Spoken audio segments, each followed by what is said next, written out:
ગુજરાતના ઘણા શહેરોમાં વાતાવરણનો પલટો જોવા મળી રહ્યો છે। ક્યાંક કમોસમી વરસાદ પડ્યો છે તો ઘણા શહેરોમાં મિની વાવાઝોડા જેવી પણ પરિસ્થિતિનું નિર્માણ થયું છે।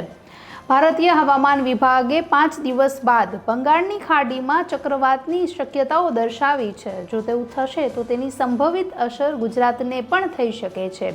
નમસ્કાર, ટકાટક મીડિયામાં આપની સાથે હું છું જાનવી।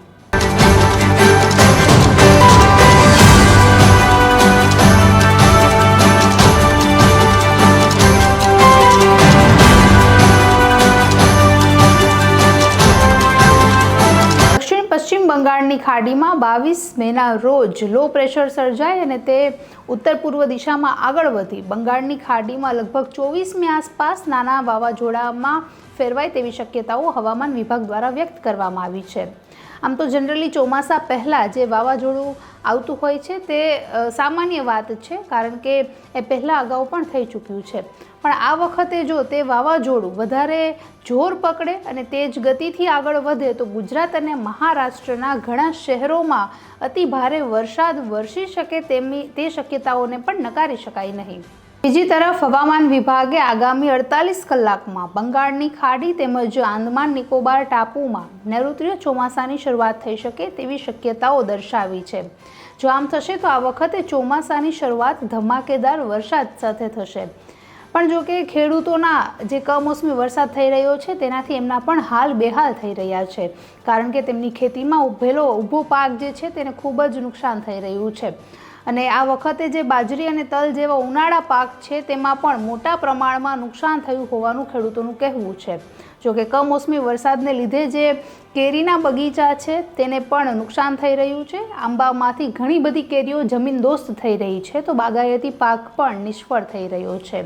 હવે આજે ચક્રવાત થઈ રહ્યું છે, ભારે વરસાદ અને વીજળીના જે કડાકા થઈ રહ્યા છે તેનાથી ઘણા લોકોને ફાયદો થઈ રહ્યો છે, ગરમીમાં રાહત મળી રહી છે તો ખેડૂત તથા અન્ય વર્ગોને નુકસાન પણ વેઠવાનો વારો આવ્યો છે। હાલ વાસ્તવિક પરિસ્થિતિની વાત કરીએ તો જે રીતે ઘણા શહેરોમાં તાપમાનનો પારો 42 ડિગ્રી કરતાં પણ વધી રહ્યો છે તેવા શહેરીજનો તો વરસાદની આતુરતાથી રાહ જોઈ રહ્યા છે, કારણ કે વરસાદ પડે તો આ કદાચ ગરમી અને બફાટથી થોડીક રાહત થાય। હાલ ઘણા શહેરોનું જે તાપમાન વધી રહ્યું છે તે ફક્ત દિવસ દરમિયાન નહીં પણ રાત્રિ દરમિયાન પણ એટલું જ જોવા મળે છે અને તેમાં દિવસે ને દિવસે વધારો થઈ રહ્યો છે। ત્યારે બહાર નીકળવું પણ મુશ્કેલ બની રહ્યું છે અને જે રૂટીન જે કામકાજ હોય તે પણ ગરમીના લીધે ખૂબ જ ખોરવાઈ રહ્યા છે। કમોસમી વરસાદ એ ખેડૂત માટે ખરેખર ખૂબ જ દુઃખની વાત છે, કારણ કે જે રીતે ખેડૂતોએ આખી સિઝન દરમિયાન મહેનત કરી ખર્ચ કરીને જે પાક તૈયાર કર્યો હોય અને જો કમોસમી વરસાદ પડે તો ખેડૂતના મોઢામાંથી કોળિયો ઝૂંટવાઈ જતો હોય તેવું લાગી રહ્યું છે।